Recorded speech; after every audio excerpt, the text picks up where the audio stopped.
Hello everyone, welcome to Code is Good. We'll discuss about bubble sort in this video.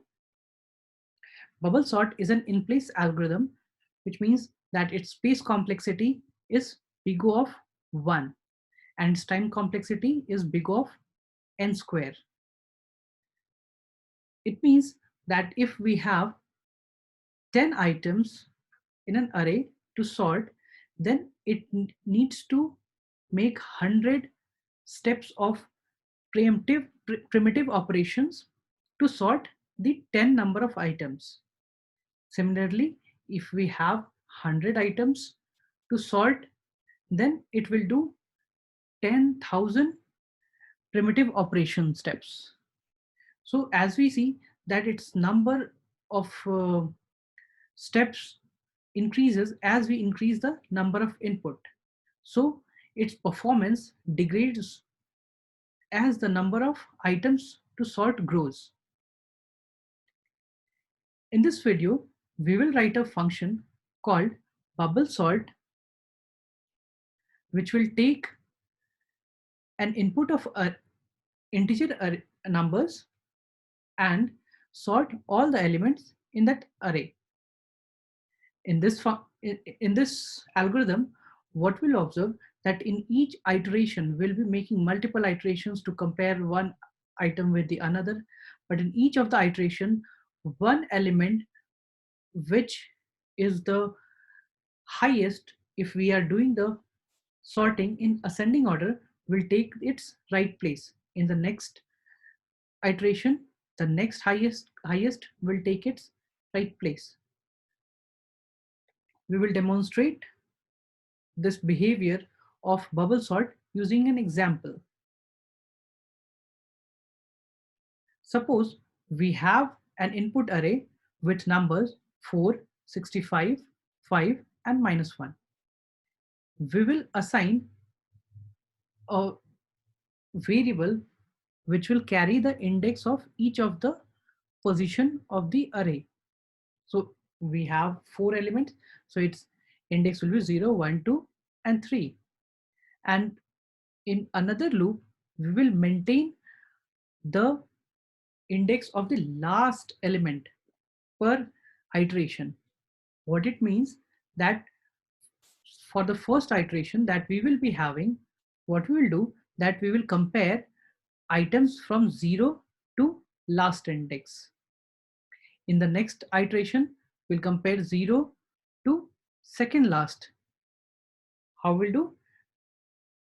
I'll demonstrate that. Suppose if we are starting for the first operation, so we will compare 0 with, which is the ith index, with I plus 1 index. If the value at ith index is greater than I plus 1, then we swap it, else we leave them as is. In this case, the value of ith index is less than I plus 1, so we leave them as is. And we increase the index I with 1. So now the I value will become from 0 to 1. So we will compare again I and I plus 1 and check if the value at ith index is greater than I plus 1, which in this case is the same scenario. So we do a swap in this case, and our input array would become 4, 5, 65 and -1. This is our last index element, and currently this was our I. Since we are done with the swap, we will again increment the value of I by 1. So now ith value will become 2.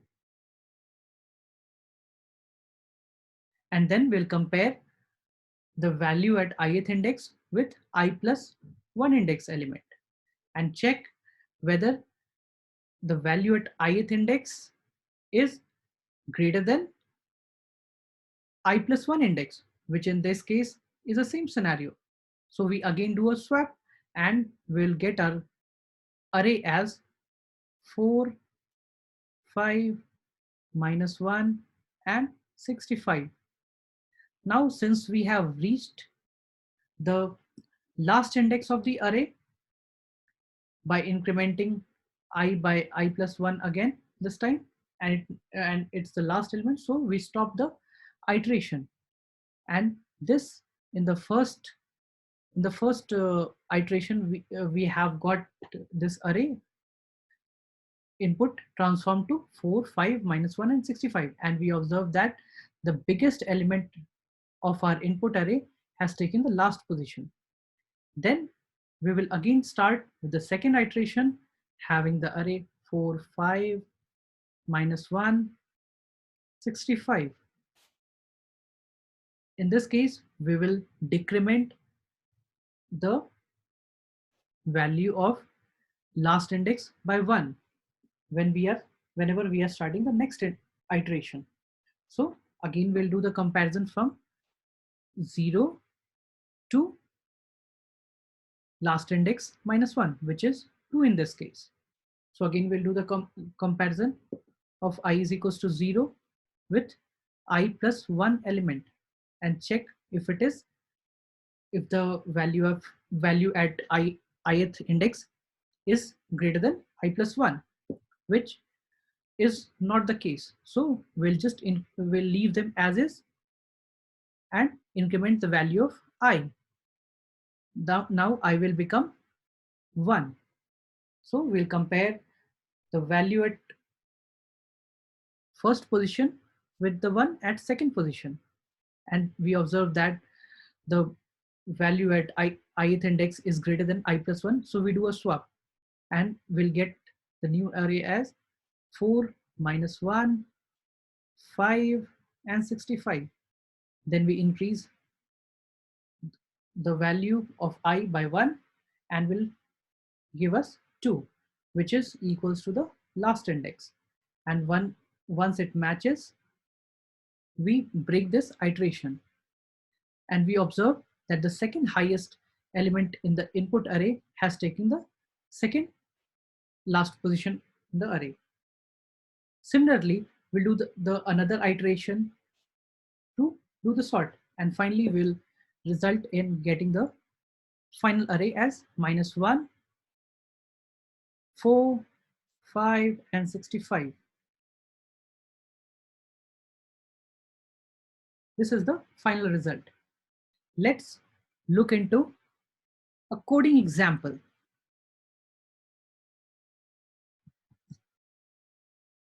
Here we have a class called bubble sort in which we will code for the bubble sort algorithm.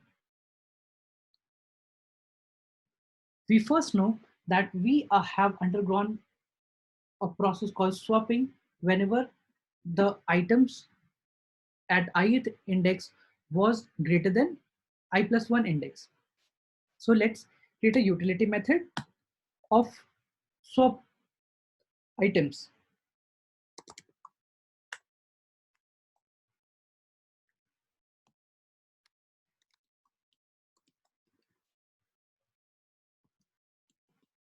It will take the input array as one of the parameters, then index I and index with the one that it has to swap to. We'll first put a break condition over here that in case when the index I will be equals to j, then we don't want to do any swapping and we'll simply return from here. In the case where we need to do the swapping, we'll create a temporary variable in which we'll take the value from ith index, and to the ith index we'll put the value of I plus 1 index, and to the I plus 1 index we'll put the temp.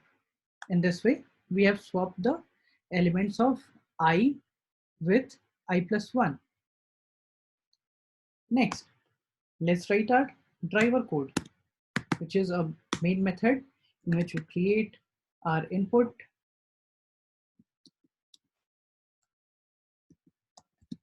array having some numbers.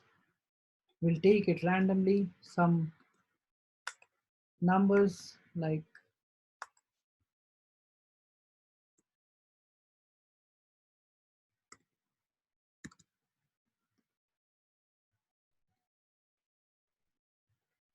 yeah, and then we'll call a method called bubble sort and pass in the array, the input array with numbers to sort to it, and then we'll just sort it out. After sorting, we want to see that our numbers has been sorted, so we'll print out the array. For printing out the array, we'll take help of the arrays utility class called meant for streaming and doing a for each. So we'll do a stream of the array, and in a for each, we'll print each of the numbers.